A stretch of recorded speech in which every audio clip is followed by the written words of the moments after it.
Input setup में आपको बता दें बोर्ड वाले में तो सबसे पहले आपको बोर्ड वाले में सारा आपको इस तरीके से फिगर्स आएगा गैन करके। ठीक है, इसमें आपका कैन सेटअप चैनल डिस्प्ले किस तरीके से दिखाएगा, वो डिस्प्ले सेटअप वोटअप वगैरह है। तो हम ज़्यादा इसके अंदर डीप में नहीं जाना चाहते हैं अभी देख लीजिए बाहर से। बाकी आपका जो है कि बोर्ड सेटअप में कैन सेटअप डिस्प्ले सेटअप। ठीक है, तो आगे हम चर्चा करते हैं। बैक आते हैं थोड़ा सा, क्योंकि स्टेप बाय स्टेप चलेगा ज़्यादा सही रहेगा। हम बैक आ जाते हैं।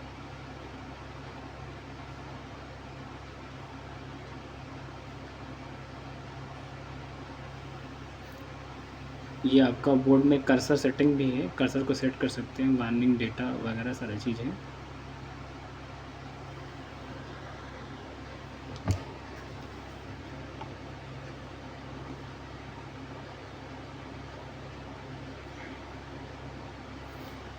तो सबसे पहले हम चर्चा कर लेते हैं बूट के लिए, बूट लोडअप के लिए लास्ट सेटअप है इसमें, जो कि बूट लोडिंग जो दिया हुआ है आपका। तो boot loading can set whether the automatic set the setting before the shut down when the oscilloscope startup it can set the last setting और द डिफॉल्ट सेटिंग।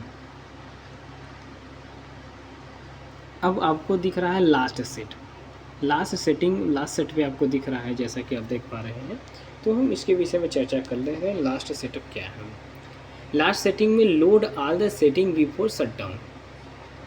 अब इसमें हम बात करें डिफ़ॉल्ट सेटअप में आपका दिखा रहा है restore the oscilloscope to the default factory setting after start of.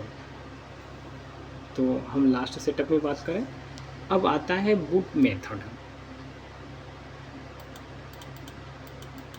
Boot method से किस तरीके से करना है? तो बूट मेथड में आपका ऑलवेज में है रिस्टोर, जिस तरीके से आपको करना है ऑन ऑफ दिया हुआ, जिसे हम पावर भी कह सकते हैं।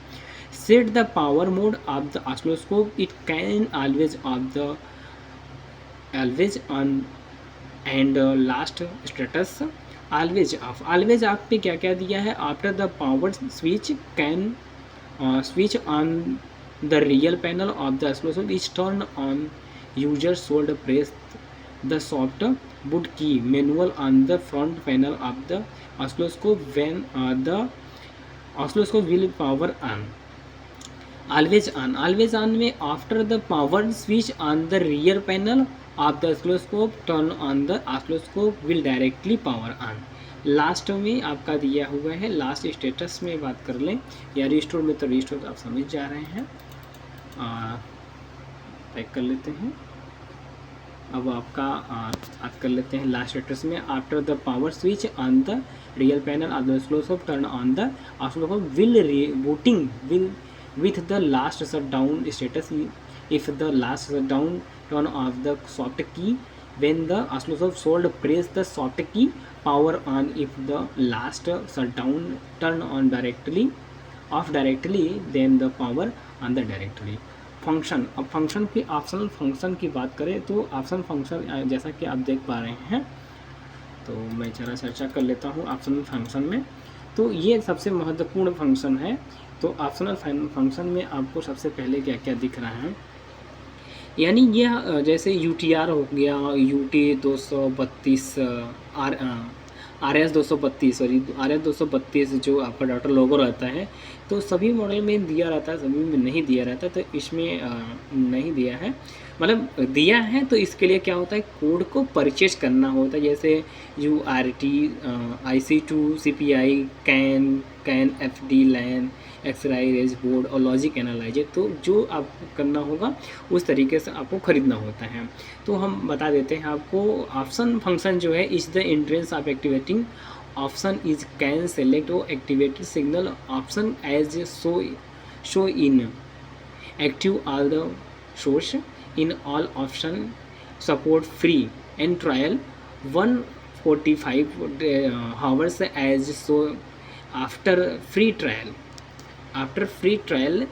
purchase active option should select the purchase and the corresponding license, save the into USB and the insert to the instrument MSO UPO 3000E option support UART IC2 SPI can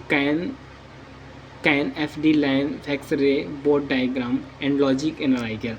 activation code के लिए आप active वाले पे आप click करेंगे और आपको जो है यूटिक्स लगाना पड़ेगा, फास्ट की लगाना पड़ेगा, गाइड से बाहर आ सकते हैं। ये इसका मेन जो था कंसर्न था आपको इस तरीके से मैंने दिखा दिया, जो कि पेन ड्राइव के माध्यम से ही होगा। सॉफ्टवेयर आपको परचेज करना होगा, उसमें उस तरीके से आप कर सकते हैं।